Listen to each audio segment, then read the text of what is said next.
The night was still young when the two masked figures smashed through the front door. Their sudden intrusion shattered the peaceful quiet of the evening. Mark and Sarah, nestled on the couch, were enjoying a quiet evening together. They were abruptly jolted back to reality by the intruders. Fear, sharp and cold, shot through their veins. The larger of the two men barked orders. He demanded their valuables. His voice was a gravelly rasp. It hinted at a past filled with violence. Mark instinctively shielded Sarah, pulling her closer. His heart pounded against his ribs like a trapped bird. Sarah, her eyes wide with terror, clung to him. She silently prayed for a miracle. The robbers, impatient and growing increasingly agitated, fired a warning shot. The deafening blast echoed in the tense silence of their cozy living room. It transformed their sanctuary into a prison of fear. The world shrunk to the size of Sarah's terrified breaths. She clung to Mark. Her whole body trembled uncontrollably. Time seemed to warp, stretching each second into an eternity. She watched in horror as the robbers ransacked their home. Every crash, every clatter felt like a blow to her heart. Her mind raced, desperate for a way out. There was none. They were trapped. Then the unimaginable happened. The larger robber, his eyes cold and calculating, grabbed Mark and shoved him against the wall. He pressed the cold steel of the gun against Mark's temple. Sarah gasped, her scream dying in her throat. "Choose," the robber snarled, his voice devoid of any humanity. "Your life or hers. Shoot her and you live." Sarah's blood ran cold. She looked from the gun to Mark and back again. Her mind screamed, unable to process the impossible choice laid out before them. Mark stood frozen, the weight of the gun against his skin a tangible reminder of the impossible situation. His Sarah, his love, his life partner. How could he even begin to consider such a choice? His silence was an answer in itself. He couldn't. The robber laughed, a chilling sound that echoed in the stunned silence. "Fine!" he sneered. "Have it your way." He shoved Mark aside. Then, with a swiftness that made Sarah's head spin, he pointed the gun at her. "You heard him," the robber said, his voice like ice. "Kill him or you die." The world tilted on its axis. Sarah's mind, overwhelmed by a torrent of emotions, latched onto a desperate hope.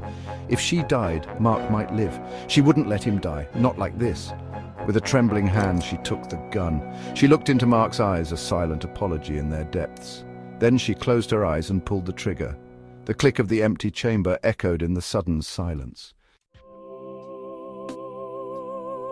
Section 5. Picking up the pieces. The robbers fled, leaving behind a silence more deafening than the gunshot that never was.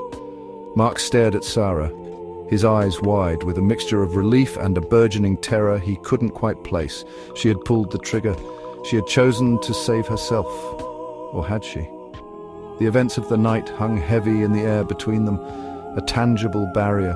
Their once safe haven now felt like a crime scene. Every shadow, every creak of the floorboards brought back the chilling memory of the robbery. They were physically unharmed, but the trauma had cut deep, leaving invisible scars. Days bled into weeks. The silence between them stretched, punctuated only by the necessities of daily life. One afternoon a knock came at the door. It was a stranger, an older woman with kind eyes and a calming presence. She was a therapist, a friend of a friend, coming to offer her services. "Trauma manifests itself in different ways," she said gently, her voice a soothing balm on their raw nerves. "You don't have to understand it, you just need to face it together." Her words were a lifeline. They agreed to try therapy. Therapy sessions were a battlefield of emotions. Mark, haunted by the image of Sarah holding the gun, struggled to reconcile with his wife's actions. "How could you?"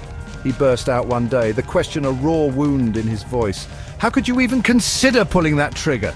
Sarah, her heart breaking at the anguish in his voice, could offer no explanation that felt adequate. "I wouldn't have let you die," she whispered, her voice choked with unshed tears. "I couldn't." But her words rang hollow even to her own ears. How could she justify an action that, in the cold light of day, felt like a betrayal? The therapist, a silent observer to their emotional storm, gently guided them. "Forgiveness," she said one day, her voice calm and steady, "isn't about forgetting. It's about understanding, about acknowledging the impossible choices that were made in the face of unimaginable fear." She helped them see that Sarah's action, far from being an act of self-preservation, was an act of love, however misguided. She had chosen to bear the burden of that choice, hoping to spare Mark the same agonizing decision. Slowly, tentatively, the walls between them began to crumble. Forgiveness, they realized, wasn't a destination but a journey. A long, arduous journey they had to undertake together.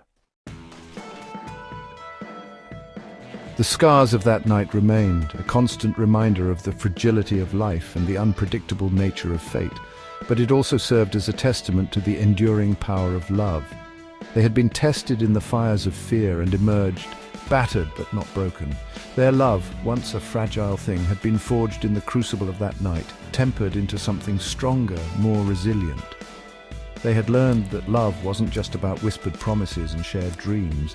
It was about facing the darkest fears, embracing the deepest flaws, and choosing each other every single day, even when the choice seemed impossible.